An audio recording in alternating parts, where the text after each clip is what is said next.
Lucifer और उसके स्वर्गदूत को स्वर्ग से निकालने के बाद परमेश्वर के हृदय में बड़ा कमी महसूस होता है।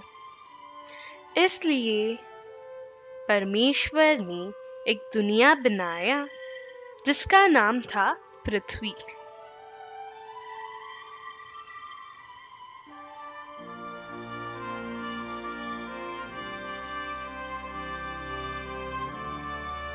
पृथ्वी में कई सारे पेड़ पौधे, फल,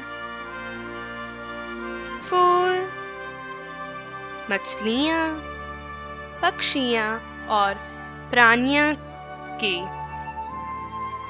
सृष्टि किया। इन सारे जीवन की सृष्टि के बाद भी परमेश्वर ने कमी महसूस किया। हाँ, वह था मनुष्य।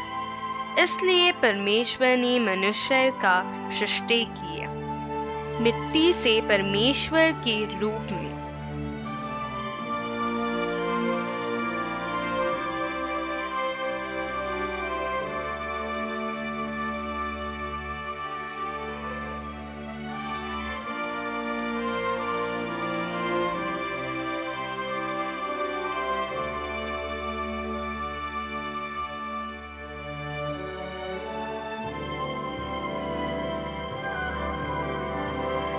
और परमेश्वर के साथ से मनुष्य बना जीवित आत्मा परमेश्वर के महिमा का वस्त्र पहना गया था मनुष्य आदम को।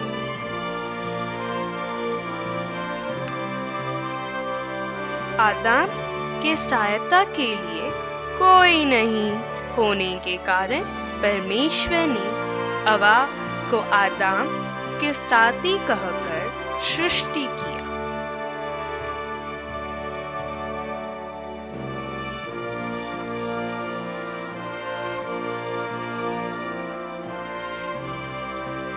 परमेश्वर के सारे सृष्टि के साथ आदम और हवा अदन वाटिका में खुशी से दिन बिता रहे थे।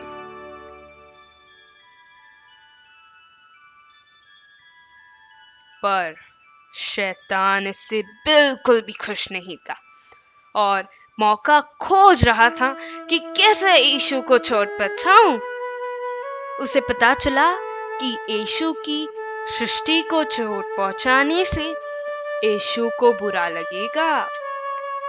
किस प्रकार उसे फंसाऊं, किस प्रकार उससे पाप करवाऊं, ऐसा सोच रहा था शैतान। अच्छाई और बुराई के ज्ञान के पेड़ से फल खाने से इनकार किया था परमेश्वर ने हवा और आदम को। परमेश्वर ने यह भी कहा था कि अगर उन्होंने वह फल खाया तो उसी दिन उनका मृत्यु हो जाएगा। शैतान ने परमेश्वर का इस आज्ञा को तोड़ने की कोशिश की। शैतान ने हवा को इस आज्ञा को तोड़ने में मजबूर किया। शैतान ने हवा को कहा कि इस फल को खाने से मृत्यु नहीं होगा। परमेश्वर को पता है इस फल खाने से आप लोगों की आँख खुल जाएगी और परमेश्वर की तरह अच्छाई और बुराई भी जानेंगे। हवा ने वह फल खा लिया और अपने पति को भी दिया। आदम इनकार कर सकता था, पर आदम ने अपनी पत्नी की बात सुनकर वह फल खा लिया। इस घटना को देखकर शैतान बहुत खुश हो गया कि आदम और हवा ने परमेश्वर की आज्ञा तो तोड़ दी। आज ही उन्होंने पहली बार अपनी जिंदगी में शर्म और डर का अनुभव किया। धरती पर भी इस पाप का फर्क पड़ा।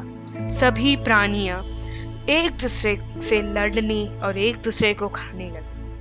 आदम और हवा का रिश्ता पहले जैसे यीशु मसीह के साथ और उनके स्वर्गदूत के साथ अब नहीं था। बुराई और अच्छाई का जोड़ी कभी भी नहीं बन सकता। हवा और आदाम को बाहर निकाल दिया गया वाटिका से। परमेश्वर के स्वर्गदूत को खड़ा कर दिया तलवार के साथ। दुनिया के लोग पाप में खो गए थे और आशा नहीं था उनके पास यीशु के साथ सदा रहने का। और यीशु ने पिता से बातचीत शुरू की कि दुनिया को लोगों को उद्धार देने हैं, और योजना बनाया कि यीशु इस दुनिया में आएंगे और जान देंगे लोगों को पाप से बचाने के लिए। यीशु मसीह ने खुद को अर्पण दिया क्रूस पर ताकि मनुष्य नित्य जीवन पा सके। इस कारण यीशु मसीह को पवित्र जिंदगी जीना था, ताकि लोगों का पाप निकल जाए और स्वर्ग के लिए लायक बन जाए। शैतान अच्छी तरह से जानता था कि एक दिन वह नाश होने वाला है, इसलिए वह हम सबको पाप का जीवन जीने के लिए मजबूर करता है, ताकि हम परमेश्वर से दूर हो जाए और शैतान के साथ नष्ट हो जाए। शैतान हमारा जीवन नाश करना चाहता है। यीशु के प्रति हमारे सोच विचार नहीं होने के लिए हमें गलत रास्ते में भटकाने के लिए कोशिश करता रहता है। हमने अगर यीशु को हमारे जीवन में अपनाया तो हम सदा यीशु में समाधान के साथ रहेंगे और नित्य जीवन भी बिताएंगे।